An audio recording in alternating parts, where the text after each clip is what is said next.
मित्रों, कुछ लोग ऐसे होते हैं जिनके मन में गंदे और वासना के विचार उठते रहते हैं। मित्रों, आज के इस वीडियो में हम आपको एक कथा के माध्यम से बताएंगे कि स्वयं बजरंग बली हनुमान जी ने गंदे विचारों को रोकने की वह कौन सी बातें बताई हैं। तो चलिए मैं आपको वह कथा सुनाता हूँ। दोस्तों, एक बार देवर्षि नारद जी जब इंद्रलोक गए तो उन्होंने देखा कि इंद्रदेव रंभा उर्वशी मेनका के साथ भोग विलास में मग्न थे। जब नारद जी इंद्रलोक पहुंचे तो इंद्रदेव उनसे मिलने भी नहीं आए, जिससे नारद जी को बहुत दुख हुआ। तब उनके मन में एक प्रश्न उठा कि लोग विषय भोग में इतना क्यों गठित है। तब उन्होंने सोचा, अगर कोई ऐसा हो जिसने अभी तक विषय भोग न किया हो, वही मुझे इस प्रश्न का उत्तर दे सकता है। तब उनको याद आती है महादेवी के अवतार हनुमान जी की देवर्षि नारद जी ने विलंब न करते हुए इंद्रलोक से प्रस्थान किया और जा पहुंचे हनुमान जी के पास। तब हनुमान जी तपस्या में लीन थे। जैसे ही नारद मुनि वहां पहुंचे तब हनुमान जी ने आंखें खोली और देवर्षि नारद जी से बोले, हे नारायण भक्त, देवर्षि नारद जी, आप आज हमारे पास आए हैं। कोई अनहोनी हुई क्या मुझसे, या फिर किसी पर कोई संकट आया है क्या? तब देवर्षि नारद जी बोले, हे संकट मोचन हनुमान, ऐसी कोई बात नहीं है। मुझे बस आपसे एक प्रश्न का उत्तर जानना था। तब हनुमान जी ने कहा कि कहिए देवर्षि नारद जी, आपका वह प्रश्न कौन सा है? तब देवर्षि नारद जी बोले कि हे संकट मोचन हनुमान, आपने आज तक किसी भी स्त्री को स्पर्श तक नहीं किया है, न तो आज तक आपने किसी के साथ विषय भोग किया है। लेकिन मैं जब इंद्रलोक पहुंचा तो इंद्रजीत मुझे मिले तक नहीं, क्योंकि वह रंभा मेनका उर्वशी के साथ वासना में व्याप्त थे। तब मेरे मन में यह प्रश्न उठा कि मनुष्य के मन में यह वासना का विचार क्यों उठता है और इसे कैसे रोक सकते हैं। तब महाबली हनुमान जी बोले, हे देवर्षि नारद जी, अगर आपका प्रश्न यही है तो मैं आपको इस प्रश्न का उत्तर बताता हूँ, लेकिन इसके लिए आपको एक कथा सुननी होगी। तब देवर्षि नारद जी बोले, ठीक है संकट मोचन हनुमान, मैं उस कथा को पूरे मन और लगन के साथ पूरा अंत तक सुनूंगा और संपूर्ण वैकुंठ लोक में इसका विश्लेषण भी करूंगा। तब हनुमान जी कथा को सुनाना प्रारंभ कहते हैं। दोस्तों, आगे बढ़ने से पहले अगर आप हनुमान जी के भक्त हैं तो सच्ची श्रद्धा से कमेंट में जय हनुमान जरूर लिखें। हनुमान जी आपकी सभी मनोकामनाओं को अवश्य पूर्ण करेंगे। मित्रों, आगे हनुमान जी कथा को सुनाना प्रारंभ कहते हैं और कहते हैं कि एक बार एक युवक एक महाशय के पास आया और महर्षि से बोला कि है गुरु जी, मेरे मन में इतने गंदे विचार क्यों आते हैं? मैं नहीं चाहता कि मेरे मन में गंदे विचार आए, लेकिन फिर भी मेरे मन में हमेशा काम वासना के विचार उठते रहते हैं और मैं इनके बारे में सोच सोच कर बहुत परेशान हो जाता हूँ। मेरी ऊर्जा और समय यह सब सोचने में ही नष्ट हो जाती है और इन सब के विचारों की वजह से मैं कभी भी शांत नहीं रह पाता और मैं हमेशा ही स्त्रियों को देखकर मोहित हो जाता हूँ। गुरु जी, मैं अपने आप को रोक नहीं पाता। महाबली हनुमान जी ने आगे कहा कि हे देवर्षि नारद जी। वह महर्षि मुस्कुराए और उन्होंने उस युवक से पूछा, क्या तुम्हें पता है यह काम वासना होती क्या है? उस युवक ने उत्तर दिया कि मैं यह तो नहीं जानता कि काम वासना होती क्या है, पर गुरुजी, यह जो भी चीज़ है बहुत बुरी चीज़ है। फिर उस महाशय ने उस युवक से कहा कि सबसे पहले तो तुम्हें यह समझना है कि प्राकृतिक रूप से जो भी चीज़ हमारे अंदर है वह बुरी नहीं है। हमारे जीवन में उसका कुछ न कुछ महत्व है। वासना कोई बुरी बात नहीं है। यह तो हमारे मन की एक भावना है जो हमें किसी न किसी चीज़ की कमी का एहसास करवाती है और फिर हम उस चीज़ को पाने के लिए उस चीज़ की तरफ आकर्षित हो जाते हैं।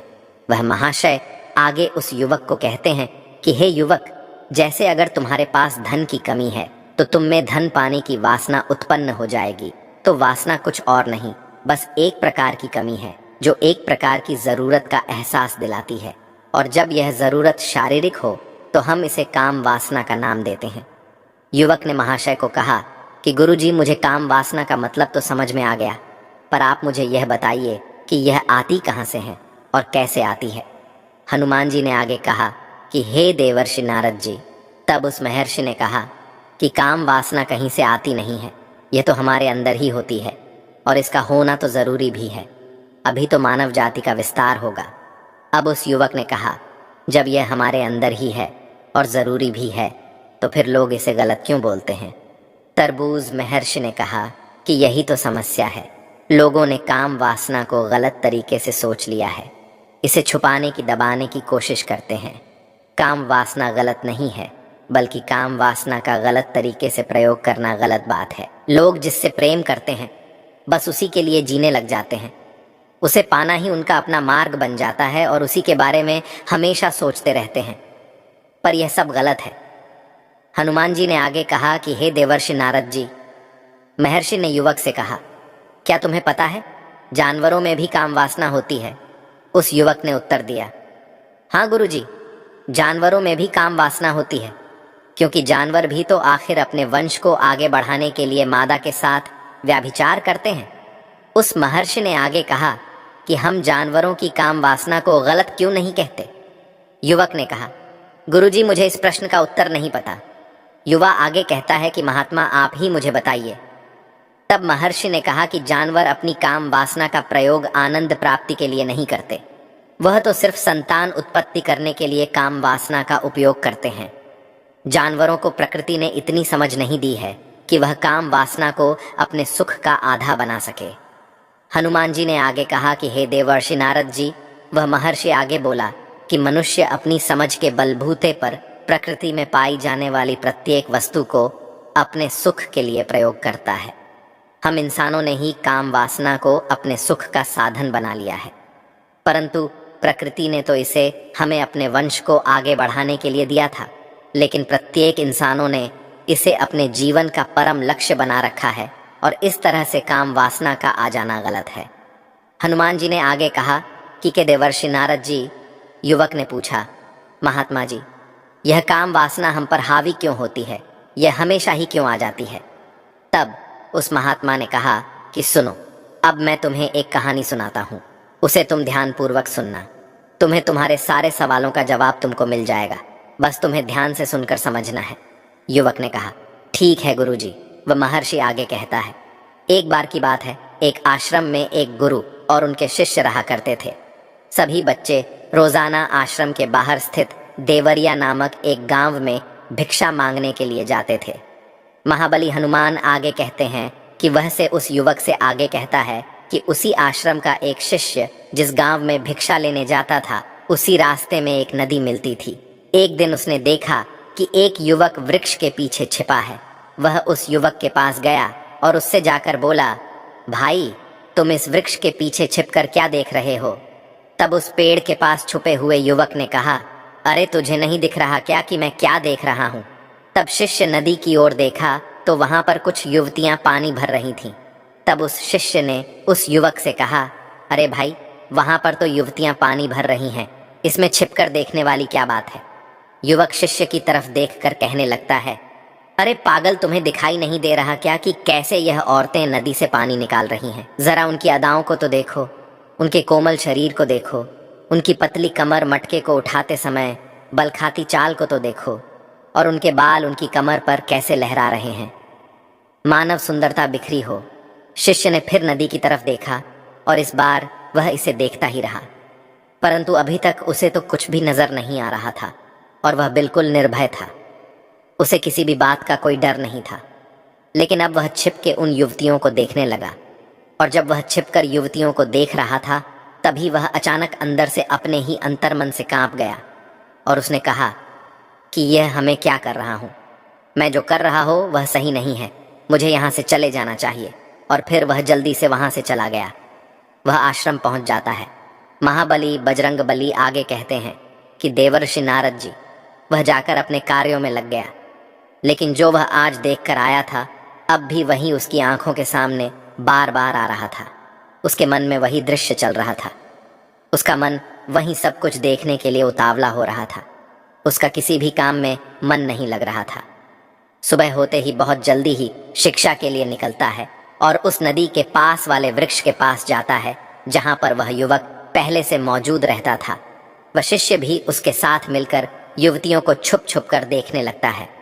महर्षि आगे कहते हैं कि अब वह रोज ऐसा करने लगा, लेकिन अब उस शिष्य का मन किसी भी काम में नहीं लगता था। वह हमेशा ही किसी न किसी प्रकार के विचारों में उलझा रहा है था। वह आश्रम के कार्यों को भी ठीक तरीके से नहीं कर पा रहा था। न वह ठीक से सो पा रहा था, न वह ठीक से खाना खा पा रहा था। उसका मन बेचैन रहने लगा था। उसका मन बार बार उन युवतियों के सौंदर्य को देखने के लिए उतावला होता रहता था। जब गुरु उसके गुरु शिक्षा देते थे तब भी उसका मन कहीं और विचारों में खोया रहता था। जब शिष्य का यही रोज रोज का हो गया तो गुरु ने अपने शिष्य की इन हरकतों को भांप लिया था। महाबली हनुमान नारद जी को कथा सुनाते हुए आगे कहते हैं कि एक दिन गुरु ने शिष्य को अपने पास बुलाया और कहा कि आज से मैं भी तुम्हारे साथ भिक्षा मांगने चलूंगा। हम दोनों साथ साथ भिक्षा मांगने चलेंगे। तब शिष्य गुरु को मना करते हुए बोला, नहीं गुरुदेव, आप परेशान क्यों हो रहे हो? मैं अकेला ही ठीक से भिक्षा मांग सकता हूँ। गुरु ने शिष्य से कहा कि ठीक है, तुम अकेले ही भिक्षा मांगने जाओ। जैसे ही गुरु जी ने इतनी बात कही, वह शिष्य तुरंत वहां से भिक्षा मांगने के लिए निकल गया। उसके जाने के बाद गुरु भी आश्रम से निकल गए और वह अपने शिष्य का पीछा करने लगे कि वह कहाँ जाता है, किसे मिलता है। यह सब देखने के लिए उसके पीछे पीछे चलने लगे। कुछ आगे जा आने के बाद गुरु ने देखा कि उनका शिष्य एक युवक के साथ एक वृक्ष के पीछे किसी अपराधी की तरह छिपा हुआ है और छिपकर कुछ देख रहा था। गुरु भी अपने शिष्य के पीछे गए। उन्होंने सोचा कि आखिर उनका शिष्य क्या देख रहा है, जिसे देखने के लिए वह वृक्ष के पीछे अपराधियों की तरह छिपा हुआ है।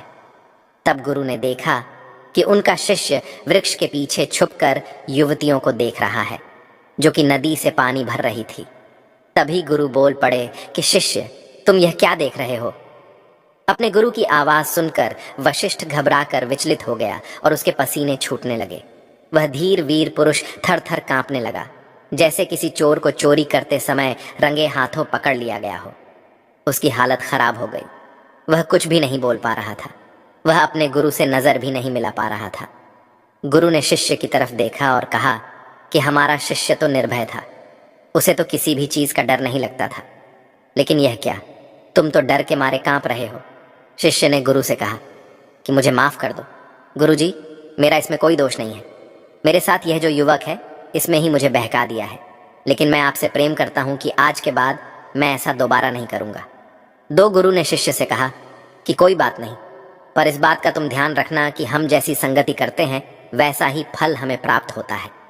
वह महर्षि आगे कहता है कि प्रत्येक साथ रहने वाले मनुष्य विचार हमारे अंदर प्रवेश करते हैं, इसीलिए अच्छी संगति करो जिससे तुम्हारे अच्छे विचारों का प्रवेश हो। फिर गुरु और शिष्य आश्रम लौट आए और फिर से आश्रम के कार्यों पर ध्यान देने लगे। वह जिस रास्ते से पहले जाता था उसने उस रास्ते को त्याग दिया और दूसरे रास्ते से जाने लगा। वह अपने काम को ध्यान से करता, लेकिन धीरे धीरे उसके अंदर क्रोध उत्पन्न हो गया और फिर वह दूसरों पर क्रोध करने लगा और बेचैन रहने लग गया। अब वह सही समय पर भोजन भी नहीं करता था। वह भोजन भी बहुत कम खाता था। एक रात गुरु उस शिष्य के पास आए और उससे बोले कि अब तक तुम कितनी बार अपने वादे से मुकर चुके हो। यह सुनकर शिष्य अपने गुरु के चरणों में गिर गया और रोने लगा। रोते रोते ही उसने गुरु से कहा कि गुरुदेव, मैं कई बार अपना वादा भूला हूं, फिर वादा कर लेता हूं, लेकिन हर बार मैं वादा भुला देता हूं। मेरा मन मेरे नियंत्रण में है ही नहीं। मैं बहुत कोशिश करता हूं कि मैं अपने मन से सारे बुरे विचारों को निकाल दूं, लेकिन मैं चाहकर भी ऐसा नहीं कर पा रहा हूं। फिर गुरु ने शिष्य को कहा कि ठीक है, चलो मेरे साथ। गुरु शिष्य को आश्रम के बगीचे में लेकर गए और शिष्य से कहा कि देखो, यहाँ पर कुछ नाली बनी हुई है जिससे नदी का पानी इन पौधों तक आ रहा है और यह पानी एक निरंतर बहाव से बह रहा है। क्या तुम इस पानी के बहाव को रोक सकते हो? अब शिष्य ने उत्तर दिया कि हाँ गुरुजी, मैं इस भाव को रोक सकता हूँ। फिर शिष्य ने मिट्टी उठाकर उस नाली में डाल दी। वह पानी कुछ देर के लिए रुक गया और फिर कुछ समय बाद मिट्टी के ऊपर से पानी बहने लगा। गुरु ने शिष्य से कहा, अरे ये क्या, ये तो पानी रुका ही नहीं। फिर शिष्य ने कुछ मिट्टी और पत्थर उठाकर उस नाली में डाल दिए, जिससे कुछ समय के लिए पानी रुक गया, लेकिन फिर उस पत्थर के ऊपर से फिर पानी बहने लगा। उसके बाद गुरुजी ने कहा कि अरे ये क्या हुआ, पानी तो फिर से बह गया। तुम तो बोल रहे थे कि तुम इसे रोक दोगे, क्या तुम इसे रोक नहीं सकते? तब शिष्य ने कहा, कोई बात नहीं गुरुदेव, मैं अभी इस पानी को आपको रोक के दिखाता हूँ। वह फिर से एक भारी सा पत्थर लेकर आया और उसे नाली पर डाल दिया। और पानी का बहाव रुक गया। वह शिष्य ने गुरुजी से कहा कि देखा गुरुदेव, मैंने कहा था ना कि मैं पानी को रोक दूंगा। मैंने पानी को रोक दिखाया, आपकी बात मैंने पूरी कर दी। उसके बाद गुरुजी मुस्कुराए और बोले, अच्छा ज़रा ध्यान से देखो कि पानी रुका है, वह तो पीछे की नाली से अगल बगल बह रहा है। और ध्यान से देखो, इस पत्थर के आगे भी आ गया और यह पानी अपना रास्ता बदल कर फिर से आगे की तरफ बह जाएगा। और फिर कुछ देर बाद ऐसा ही हुआ। तब गुरुजी ने शिष्य को समझाया कि तुम्हारे साथ भी तो ऐसा ही चल रहा है। तुम बार बार प्रयास कर रहे हो, पर हर बार तुम्हारा प्रयास टूटा रहा है और यह हमेशा टूटता ही रहेगा। तुम कितना भी मिट्टी पत्थर रख लो, लेकिन पानी तो अपना रास्ता बना ही लेगा। ये सब देखकर शिष्य ने गुरु से कहा कि हे गुरुदेव, क्या आपके पास कोई तरीका नहीं है जिससे मैं गंदे विचारों को रोक सकूं और यह मेरे मन में ना आए। गुरुजी शिष्य को एक नदी के पास ले गए जहां से उस बगीचे में पानी आ रहा था। गुरु ने शिष्य से कहा, वह पानी इसी नदी से जा रहा है। अगर हम यहीं से उस रास्ते को बंद कर दें जहां से पानी बगीचे में जा रहा है। तब शिष्य बोला, मैं इस पानी को यहीं से बंद कर देता हूं, तब आगे की नाली में पानी जाएगा ही नहीं। फिर शिष्य ने नदी से जाने वाले रास्ते में बहुत मेहनत करके पत्थर और मिट्टी डाल डाल के बंद कर दिया और गुरुजी से बोला कि गुरुदेव, मैंने पानी को बंद कर दिया है, अब यह पानी बगीचे में जाएगा ही नहीं। तब गुरु ने कहा कि अगर पानी बगीचे में नहीं जाएगा तो पौधों को पानी कहाँ से मिलेगा। उन पौधों को तो पानी की आवश्यकता है और उन पौधों में कुछ पौधे तो ऐसे हैं जिनको रोज पानी की आवश्यकता है, वह तो मुरझाकर मर ही जाएंगे। उनका क्या होगा? पानी तो हमें खोलना ही होगा। शिष्य ने गुरु की बात सुनकर वापस नदी से जाने वाले पानी का रास्ता खोल दिया। तब गुरु ने शिष्य से पूछा कि अगर हम इस नदी के पूरे पानी को बगीचे की तरफ कर दें तो क्या होगा। तब शिष्य ने जवाब दिया कि गुरुदेव, वहाँ पर जितने भी पौधे हैं वह नष्ट हो जाएंगे, वहाँ पर कुछ नहीं बचेगा। फिर गुरु मुस्कुराए और बोले, मैंने तुमसे ये सब जो करवाया तुमको समझ में आया। कुछ क्या तुम इस बात को समझ पाए हो कि हमें किसी भी चीज़ को रोकना नहीं है, बस हमें हमेशा संतुलन बनाए रखना है। कम पानी से भी पौधे नष्ट होते हैं और ज़्यादा पानी से भी पौधे नष्ट होते हैं। हमारा जीवन संतुलन सही चलता है। गुरुजी ने शिष्य से कहा कि अगर मैं तुम्हें कहूँ कि तुम आम के बारे में मत सोचो तो तुम्हारे मन में सबसे पहले किसका चित्र आएगा। शिष्य ने कहा कि गुरुजी, मेरे मन में तो पहला चित्र आम का ही आएगा। गुरु ने कहा कि जब हम गंदे विचारों को ज़बरदस्ती रोकने का प्रयास करते हैं तो वह और मजबूती के साथ हमारे अंदर प्रवेश करते हैं, इसीलिए हमें उन्हें कभी भी दबाने की कोशिश नहीं करनी चाहिए। फिर गुरु ने शिष्य को समझाते हुए कहा कि हमारे गंदे विचार बुरे लोगों की संगति करने की वजह से भी आते हैं। कई बार ऐसा होता है कि काम भाव हमारे अंदर होता ही नहीं है, लेकिन कुछ अश्लील लोगों के साथ रहने की वजह से यह हमारे अंदर हावी हो जाता है। फिर शिष्य ने कहा कि गुरुदेव, आप सत्य कह रहे हैं, मैं अपने मार्ग से भटक गया था। महर्षि उस युवक से आगे कहते हैं कि वह शिष्य उस रात बहुत ही चैन की नींद सोया। सुबह अपने कार्यों को पूरे मन से किया और फिर सुबह वह भिक्षा लेने के लिए उसी रास्ते से गया जहां वह युवक आज भी वृक्ष के पीछे छुपकर उन युवतियों को देख रहा था। वह शिष्य नदी पर गया जहां वह युवतियां पानी भर रही थीं। उसने उनसे पानी मांगा। उनमें से एक ने उसे पानी पिलाया और उस शिष्य ने उनके चरण छुए शिष्य को उन्होंने आशीर्वाद दिया कि तुम्हारा कल्याण हो। उसका मन सकारात्मक ऊर्जा से भर गया।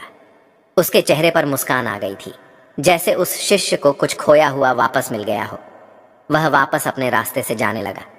तभी पीछे से वह युवक आ गया जो वृक्ष के पीछे छुपा हुआ था। वशिष्ठ के पास आया और बोला कि अरे भाई, क्या बात है, आज तो तुमने नज़दीक से दर्शन कर लिए, तुम तो मुझसे भी आगे निकल गए। तब शिष्य ने कहा कि हम हमेशा दूसरे के दर्शन करने में ही व्यस्त रहते हैं, अपने दर्शन कर ही नहीं पाते। तुम कब तक इस वृक्ष के पीछे छूटते रहोगे? किसी को पसंद करते हो तो उससे कह दो, अगर वह भी तुम्हें पसंद करती है तो शादी कर लो और उससे पहले तुम कुछ बन जाओ, अपने आप को पहचान लो। ऐसे अपना समय बर्बाद मत करो। फिर वह युवक रोज उस शिष्य से मिलने लगा और उस युवक ने नदी पर जाना त्याग दिया और फिर वह युवक अपने जीवन में कुछ बनने के लिए संघर्ष करने लगा। अब महात्मा महर्षि ने एक युवक का मार्गदर्शन किया और गुरु की वजह से एक शिष्य और एक और युवक के मन की वासना समाप्त हो गई। अब महाबली बजरंग बली ने कहा कि हे नारद जी, अब तो आपको सब कुछ समझ में आ ही गया होगा कि एक मनुष्य को संभोग और गंदे विचारों से बचने के लिए क्या करना चाहिए। तब देवर्षि नारद जी बोले कि हाँ पवन पुत्र बजरंग बली, हनुमान, मैं अब आपकी बात समझ चुका हूँ। मित्रों, संगति बदलो, आपके विचार अपने आप ही बदल जाएंगे। जब तुम्हारे मन में गंदे विचार आए तब आप अपने आप को दोषी मत मानो, केवल उन विचारों में संतुलन बनाने का प्रयास करो और अपने आप को पहचानो। मित्रों, आपको वीडियो कैसा लगा हमें कमेंट में ज़रूर बताना, और ऐसे ही वीडियो देखने के लिए आप हमारे चैनल ज्ञान साधना टीवी को भी सब्सक्राइब अवश्य कर लें और इस वीडियो को अपने मित्रों के साथ शेयर अवश्य करें और सच्ची श्रद्धा से कमेंट में जय हनुमान ज़रूर लिखें। धन्यवाद।